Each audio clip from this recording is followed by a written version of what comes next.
সম্প্রতি কিশোরগঞ্জের মিঠামইন উপজেলা বিএনপির সভাপতি জাহিদুল আলম জাহাঙ্গীর হত্যা মামলার ৩ জনকে আটক করেছে মিঠামইন থানা পুলিশ।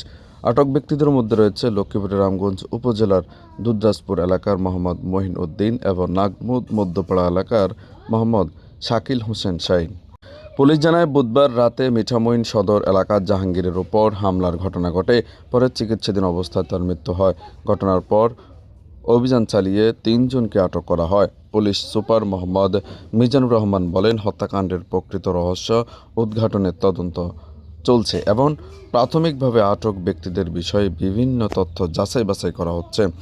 তবে অভিযুক্ত মহিন উদ্দিন ও শাহীন পরিবারের দাবি, তারা মূলত একটি মোবাইল সিমের মালিকানা পরিবর্তনের উদ্দেশ্যে মিঠামইন উপজেলা গিয়েছিলেন।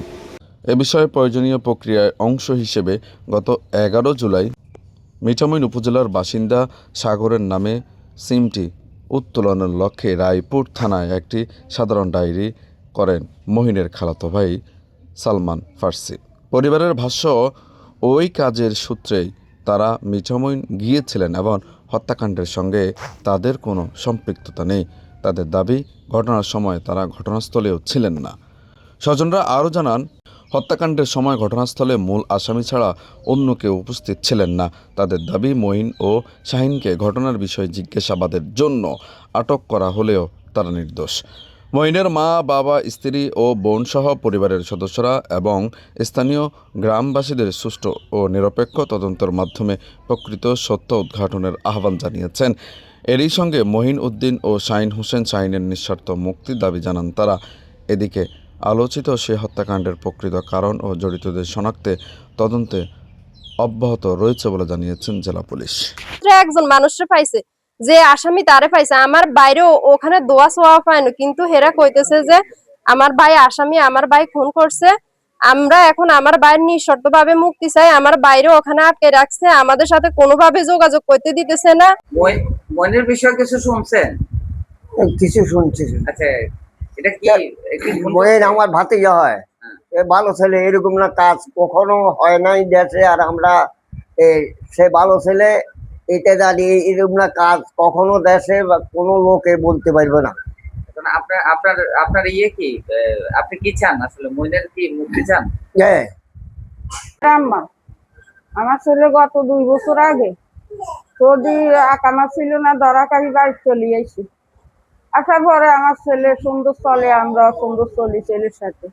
আমাদের কোনো দরগা বিবাদ নাই, ইনশাল্লাহ দোয়া, কেউ ওই কথা বলতে পারবে না। এখন আমার ছেলের কোরবানের 3 দিন আগে সিম মারা গেছে। ওই সিমে 82,000 টাকা আছে, কোরবানের টাকা। ওই টাকা সহ সিম তুলে নিয়ে গেছে। নেওয়ানোর পরে আমার ছেলে ওই সিম জিটি করছে, জিটি করার পরে ওই সিমের কার নামে করছে কি, কার আইডি দিল হইছে, আমার ছেলে ওই খবর হয় ওখানে গেছে। যাওয়ার পরে আমার নির্দোষ ছেলে এরা থানাতে ঢুকাই দিয়ে আজকে আমাদের কত অসম্মানী, কত অপমানী, কত অপদস্থ হইতেছে। কোনোদিন আমার ছেলে ছোটটাই বড় হয়েছে, কেউ কোনোদিন আমার ছেলেদেরকে খারাপ করতে পারে না। কিন্তু এই ছেলে ছোটরা বড় হয়েছে, আমরা কত কোলোকানে রয়েছি, কত আদর করছি। কোনো সময় কারোগুলো লগে বড় হয়েছে, বিয়ে শাদী করছে, কারোগুলো লগে বেদবি কথা বলে নাই, ঝগড়াও করে নাই, মারামারি করে নাই।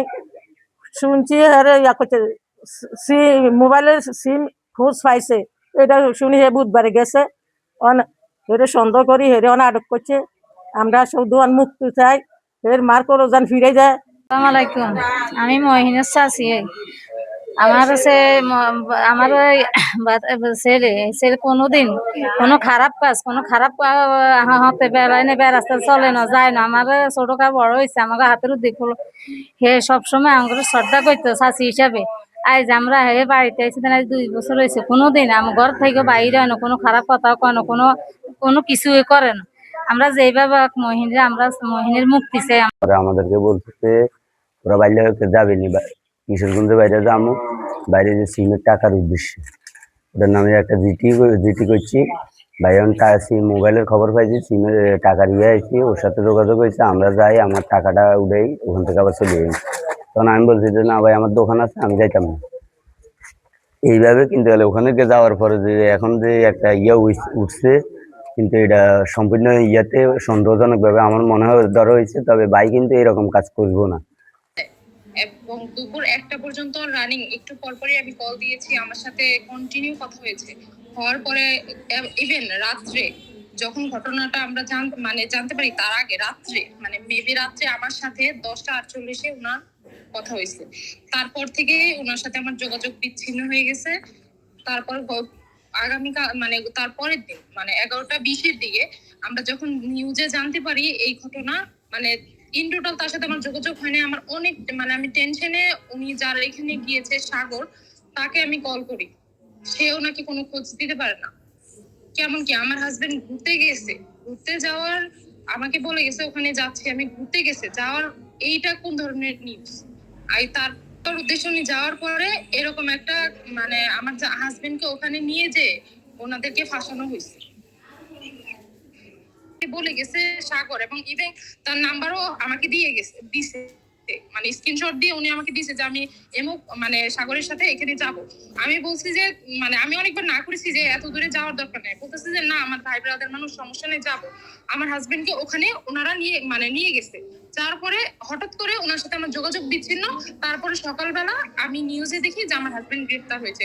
ওই লোকটাকে আমি কল দিয়েছি যে আমার হাজবেন্ড কেন গ্রেফতার হয়েছে, আপনার এখানে যে বেড়াইতে গেছে আমার হাজবেন্ড, এইটা কেন আমি নিউজে দেখতে পাচ্ছি, আমার হাজবেন্ডকে কি করছেন আপনি?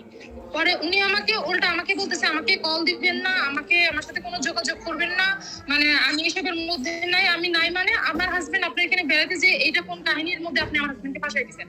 আমি এবং তাকে আমি এটা বলছি, বলার পরে উনি আর আমার বলতেছে যে আপনাকে কল দিবেন না, আমার আরো অনেক কিছু বলছে, বলে কলটা রেখে দিচ্ছে। এই পর্যন্ত আমার হাজবেন্ডের সাথে কোনো যোগাযোগ নাই। উনি কি আছে কি না সেটাও আমি উনি কি বেঁচে আছে না মরে গেছে সেটাও আমি জানতেছি না।